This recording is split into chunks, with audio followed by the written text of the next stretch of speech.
নমস্কার, দেখছেন নিউজ 18 বাংলা। আপনাদের সঙ্গে রয়েছি আমি সোনিয়া। এসে গেল পুজো, হাতে গোনা আর মাত্র কয়েকটা দিন। বাতাসে আগমনী বন্দনার সুর, বৃষ্টি ভেজা মেঘের ফাঁকে নীল আকাশের উঁকি ঝুঁকি, ঢাকি পাড়ায় ঢাকের আওয়াজ, সবুজ মাঠে কাশফুল, কলকাতার বারোয়ারিতেও পুজোর লড়াই। প্রকৃতির সব রং নিয়েই ফের দুয়ারে দুর্গা, পুজোর সব কোলাজ নিয়েই প্রাণের পুজো, প্রাণের পরশ।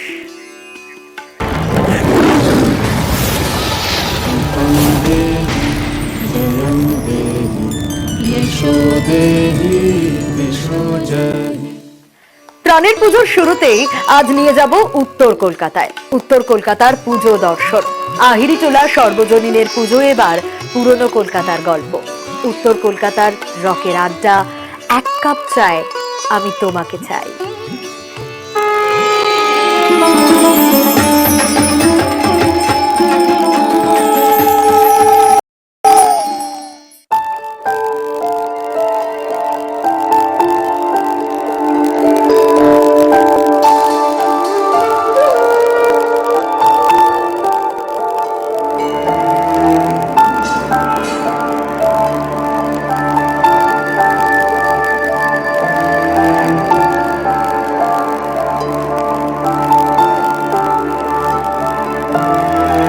এইরকম 3 ফুটের অটো দেখতে গেলে এবার পুজোতে আসতেই হবে আহিরিটোলা সর্বজনীন দুর্গোৎসব কমিটির পুজো। এবার 85তম বর্ষ। আর শুধুমাত্র কি এই 3 ফুটের অটো? না না, এরকমই 7 ফুটের লঞ্চ আর 9 ফুটের ট্রাক থাকবে। আর আহিরিটোলা মানে 211 নম্বর রুটের বাস। বাস তো থাকবেই, কিন্তু সেটাও 211 নয়, 11 ফুটের বাস। আহিরিটোলার সঙ্গে গঙ্গার একটা আত্মিক সম্পর্ক। আর এই আহিরিটোলায় যেমন লঞ্চ থাকবে, তেমনি আর কি আকর্ষণ থাকছে। আর সত্যি এই ভাবনা, অর্থাৎ আহিরিটোলার যে দুর্গোৎসব কমিটির 2024-এর ভাবনাটাই কি, আমরা জেনে নেব সরাসরি অনির্বাণ দাসের কাছে। অনির্বাণ দাস এখানকার থিম শিল্পী, ঠিক থিম ভাবনাটা কি? আহিরিটোলা খেয়াল সেতু বৈতরণী। আমার কাছে যখন পুজো কমিটি এসেছিল আমার এবছরের কাজ করার কথা বলতে, আমার মনে হয়েছিল আহিরিটোলা নিয়েই কাজ করব। কারণ কলকাতার যেমন উত্তর কলকাতায় আছে, তেমনি উত্তর কলকাতার আহিরিটোলা আছে। বাস্তবে দর্শকরা এসে কি দেখতে পাবেন? এই পুরনো আহিরিটোলার সঙ্গে বর্তমান আহিরিটোলা, আধুনিক আহিরিটোলাকেও খুঁজে পাবে এই মণ্ডপে। সব থেকে ইম্পর্টেন্ট কথা এটা, এখানে বিসর্জন দেখা যাবে। প্রচুর মানুষ এসে বিসর্জন দিচ্ছে, প্রতিমাকে নিরঞ্জন করছে এখানে, এবং পেছনে সমস্ত গাড়িরা লাইন লেগে গেছে।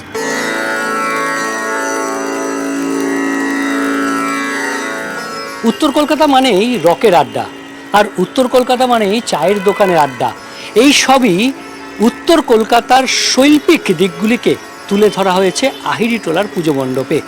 শিল্পীর ছোঁয়ায় এক অন্য আহিরিটোলা এবারের দুর্গোৎসব। ক্যামেরায় বিপুলের সঙ্গে বিশ্বজিৎ, নিউজ 18 বাংলা। উত্তর কলকাতার পুজো দর্শন তো হলো, কিন্তু পুজোর কটা দিন নদী পাড়ের টাটকা বাতাসে কাটাতে চান? সঙ্গে জমিদার বাড়ির পুজো। টাকি পুবের জমিদার বাড়ির ঠাকুর দালানে এখন পুজোর রোদ্দুর।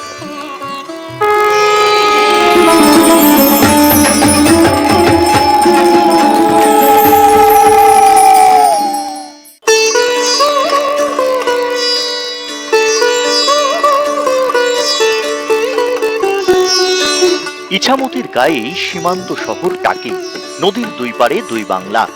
মানচিত্রে যখন দু বাংলার বুকে কাঁটা তার বসেনি, তখন এই জমিদার বাড়িতে ভিড় জমাতো সাতক্ষীরার মানুষও। টাকি পুবের জমিদার বাড়ির পুজোর বয়স প্রায় 300 ছুঁই। শতাব্দী প্রাচীন জমিদার বাড়ির গায়ে গায়ে ইতিহাসের গল্প গাঁথা।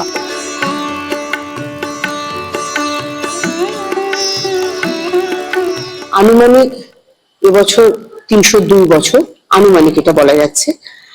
আর এটা যখন অবিভক্ত বাংলাদেশ ছিল তখন এই পুজো শুরু হয়েছিল, এবং এই পুজো এখনো পর্যন্ত সমস্ত রীতিনিয়ম মেনেই পুজোটা হয়। এটা হচ্ছে সবার আগে আমাদের ঠাকুর বিসর্জনে যাবে, এবং আমাদের ঠাকুর বিসর্জনে না যাওয়া অবধি কোনো বাড়ির ঠাকুর বা কোনো মণ্ডপের ঠাকুর বেরোবে না। এবং এখনো আমাদের ঠাকুর 24 বেলার কাঁধে চড়েই যায়, মানে এখনো কোনো যান্ত্রিক বা গাড়িতে নয়, একদম 24 ঘন্টা কাঁথে চড়েই মা যান। জমিদার সূর্যকান্ত রায়চৌধুরীর উদ্যোগেই পুজোর ঢাক বাজে জমিদার বাড়িতে। অষ্টমীর দিন দর্শনার্থীদের জন্য থাকে ভোগের ব্যবস্থা। এছাড়াও রয়েছে নানা আচার অনুষ্ঠান। দশমীর দিন মায়ের ভোগ হয় কচু শাক আর পান্তা ভাত দিয়ে। টাকির তো একটা ঐতিহ্যমণ্ডিত ইতিহাস আছে। এই পুজোটা 300 বছর অতিক্রম করে গেছে। এটা ছিল মানে অবিভক্ত বাংলার একটা ঐতিহ্যময় পুজো। এই পুজোর এই পঞ্চমী থেকে এই দশমী অবধি প্রচন্ড মানুষের সমাগম হয় এই টাকিতে। সব থেকে বড় জিনিস হচ্ছে কি যে এই টাকির পুবের বাড়ির পুজো, এই ঠাকুর যতক্ষণ না বিসর্জন হবে এখনো পর্যন্ত টাকির মানুষেরা এইটাকে সেই সম্মান দিয়ে রেখেছে যে এই পুবের বাড়ির ঠাকুর বিসর্জন হলে তবেই হচ্ছে কি যে টাকির ঠাকুর বিসর্জন হবে। টাকি পুবের জমিদার বাড়ির প্রতিমাই প্রথম বিসর্জন হয় ইছামতিতে। তারপর একে একে অন্যান্য পুজোর প্রতিমা বিসর্জন।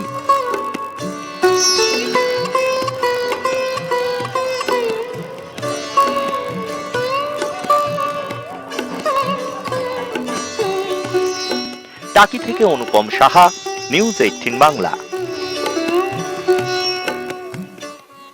জমিদার বাড়ির পুজো মানে পরতে পরতে ইতিহাস, কিন্তু শরতে দেবীর রূপ বদল। দেবী কান্তেশ্বরী তখন দশভুজা। দেবী কান্তেশ্বরীর এক অঙ্গে বহু রূপ। দেবী কখনো দুর্গা, কখনো কালী। পুজো ঘিরে হাজারো জনশ্রুতি।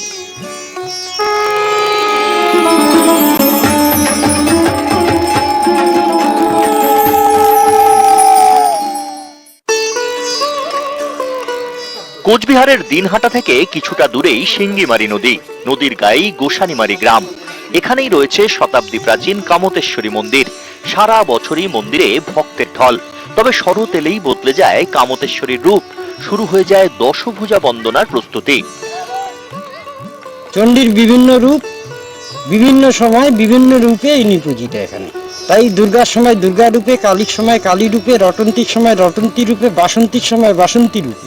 মূর্তি একই, তাই উনি এখানে প্রতিষ্ঠিত চণ্ডী। কামতেশ্বরী মন্দিরে দশভুজা বন্দনার আচার অনুষ্ঠানও একটু অন্যরকম। ষষ্ঠীতে মন্দির লাগোয়া বেল গাছে বেলবরণ, সপ্তমীতে মহাস্নান, 22টি জায়গার মাটি ও জল দিয়ে স্নান করানো হয় দেবীকে। প্রতিপদ থেকে নবমী পর্যন্ত জোড়া পায়রা বলি, অষ্টমীতে মোষ বলি। এখানে পূজা শুরু হয় প্রতিপদ থেকে। প্রতিপদ থেকে 10 দিন ব্যাপী পূজা হয় এখানে। এখানকার পূজার বিশেষত্ব যেটা হলো সেটা হলো আমাদের মোষ বলি, মহাষ্টমীর দিন। এছাড়া শাস্ত্রমতে পূজা হয়, ষোড়শ প্রচারে পূজা হয় এখানে। সপ্তমীতে মন্দিরের গর্ভগৃহে শুরু হয় যজ্ঞ।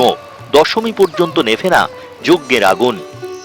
পুজোর বেশ কিছু বিষয় মহালয়া থেকে শুরু হয়ে যায় এবং সপ্তমী থেকে মহাযজ্ঞ শুরু হয়, যে যজ্ঞের আগুন জ্বলতেই থাকে এবং সেই যজ্ঞ শেষ হয় গিয়ে একেবারেই দশমীতে।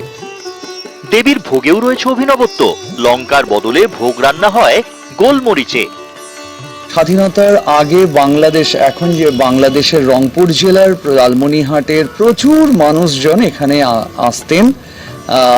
নিম্ন আসামের কিছু মানুষজন আছেন, তাছাড়া আমাদের পার্শ্ববর্তী জেলা এবং আমাদের জেলার বহু মানুষ এখানে মায়ের দর্শন করেন। পুজোর সময় কামতেশ্বরী মন্দিরে উপচে পড়া ভিড়। মনস্কামনা পূরণের জন্য দূর দূরান্ত থেকে পুজো দিতে আসেন ভক্তরা। দিনহাটা থেকে শুভঙ্কর সাহা, নিউজ 18 বাংলা। দেখলেন কামতেশ্বরীর এক অঙ্গে বহু রূপ, কিন্তু এখনো অনেক গল্প কথা বাকি রয়েছে। প্রাণের পুজোয় একটা ছোট্ট বিরতি নেব, ফিরে আসছি এক্ষুনি, সঙ্গে থাকুন।